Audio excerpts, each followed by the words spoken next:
Delok YouTube ora subscribe. Oh, Tuman, tuman, tuman.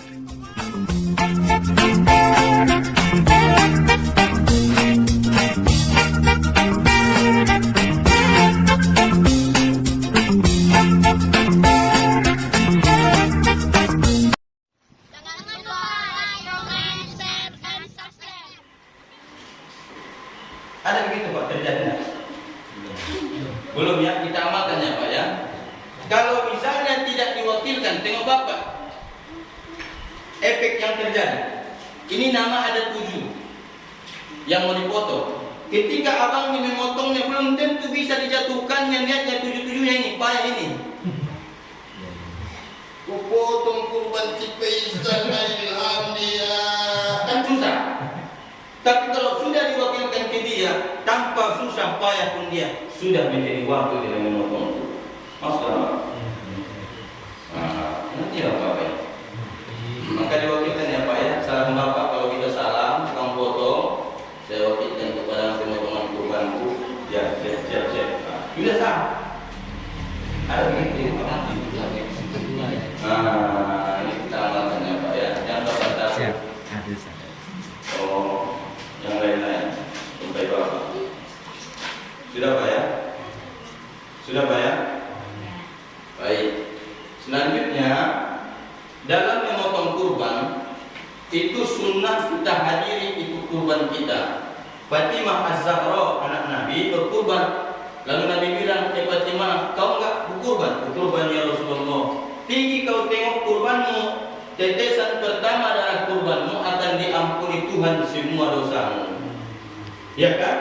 Makanya sunnah tidak memotong rambut dan kuku bagi orang yang berkurban, biar semua anggota tubuhnya tidak ada yang luput diampuni Allah. Maksudnya Bapak.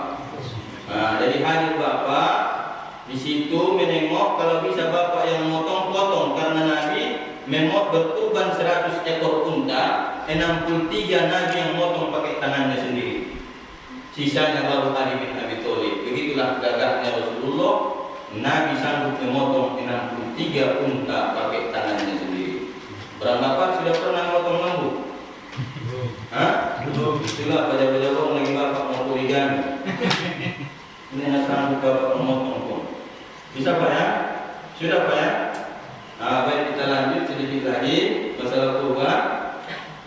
Kemudian Pak Bapak orang tua semua, daging kurban itu haram hukumnya dibagi-bagikan kepada non-muslim.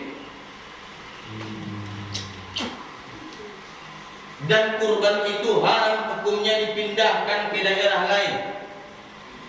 Umpamanya ada di sini kambing sabiji, dititipkan sama ayahanda nih kepada bapakku satu kambing.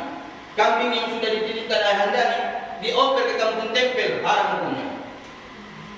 Tapi kalau misalnya ayahanda nih menelpon ke kampung tempel, dikasihnya uang, dibolehkan di kampung tempel lembu itu boleh. Maksudnya Bapak, barang yang tak boleh dipindah, jangan ya Bapak. Kalau memang Bapak nih membolehnya kian di kampung tempel, atau umpamanya ayahanda nih mau berkurban di Medan, ditransfernya uangnya atau dibolehkannya di Medan boleh. Tapi kalau barang konsensi ini dioper ke Medan tak boleh. Maksud Bapak? Paham ya orang Bapak? Paham apa sih ini? Baru tidak boleh mengasih daging kurban kepada non-muslim. Kalau umpamanya ada tetangga ayahanda yang muslim minta daging kurban sama ayahanda, bolehlah bolehkan setengah kilo daging di pajak sana. Jangan daging kurban itu. Maksud ayahanda. Atau umpamanya dikasih ayahanda ini sama saya daging kurban, saya muslim. Terus ada kawan saya markas Manung Kali, Kristen, dimintanya sama saya, minta daging, saya kasihkan daging itu ke dia kan non muslim. Haram, walaupun saya bukan saya yang berkurban. Maksudnya apa Bapak? Saya kan sudah jembatan tadi, bukan saya yang berkurban, tapi karena dikasih ayahanda ini, saya kasih sama orang Kristen, saya pun haram mengasihkan sama. Kalau ayahanda ini dia berdosa. Maksudnya apa Bapak? Baru yang terakhir, tidak boleh menjadikan daging kurban itu sebagai upah tukang potong. Ini yang sering terjadi di masyarakat. Siapa tukang potong dapat 3 bungkus? Gak boleh. Tukang potong kasih upah dia, uang lah. Siap itu kalau mau dikasih tambahnya 3 bungkus, kasih sebagai kurban, bukan sebagai upah. Ini di masyarakat yang terjadi. Ayo datang ke masjid kita kurban. Siapa nggak datang nggak dapat bagian ya? Nggak boleh. Maksudnya apa ini? Nah, ya jelas ya. Jangan dibuat upaya, ayah ya, jangan dibuat upaya. Sudah? Sudah? Apa lagi mau bilang sama bapak ya?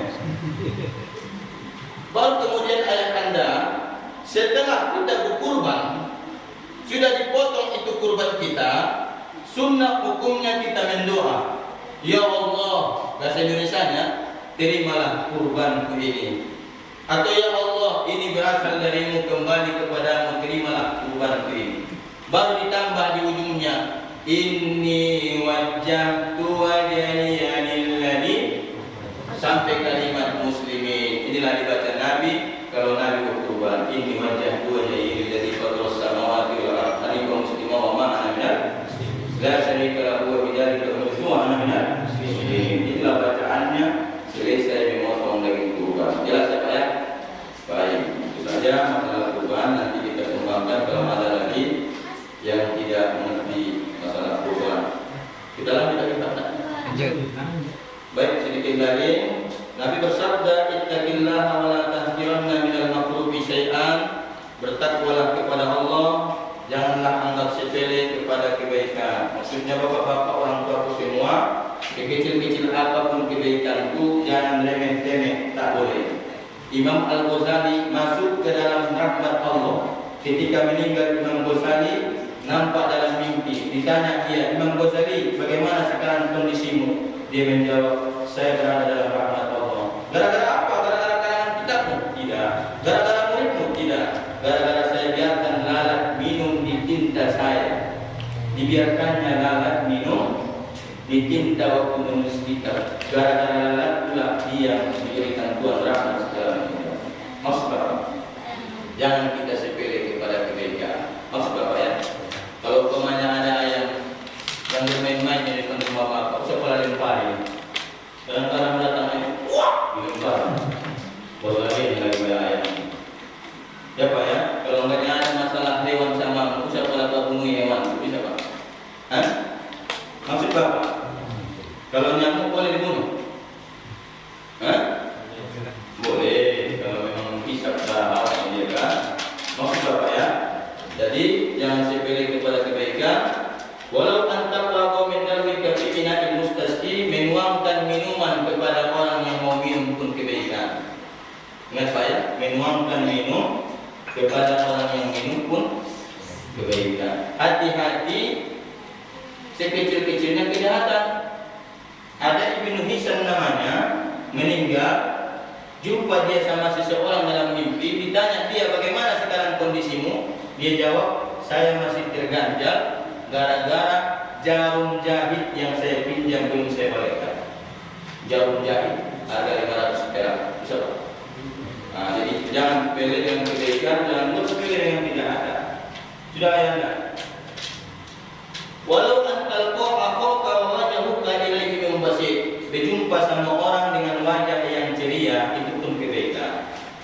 Wa iyyaka wal isbal, hati-hatilah isbal. Tengok Pak, isbal itu adalah menurunkan sarung melewati mata kaki, tapi dengan tujuan sombong. Bisa Pak? Bisa Pak? Maksudnya Pak? Apa tujuan isbal tadi? Sombong. Kalau Bapak turun sarungnya kayak aku karena kurus, udah kubolnya tadi turun lagi. Ini namanya tidak isbal. Maksud Bapak? Jangan pada Bapak begini-begini kali kan, ku tengok kan begini-begini nyalain kan? Kan? Celana pun digulung. Tidak. Orang Arab dulu Bapak, kalau dia berjalan, itu kebanggaan di Arab, sarungnya diturunkan sampai ke tanah. Sampai ke tanah, baru dikipas-kipas. Datang Abu Lahab, itu sarungnya menyeret-nyeret. Tahu Bapak, pengantin. Macam begitulah yang dilarang Nabi.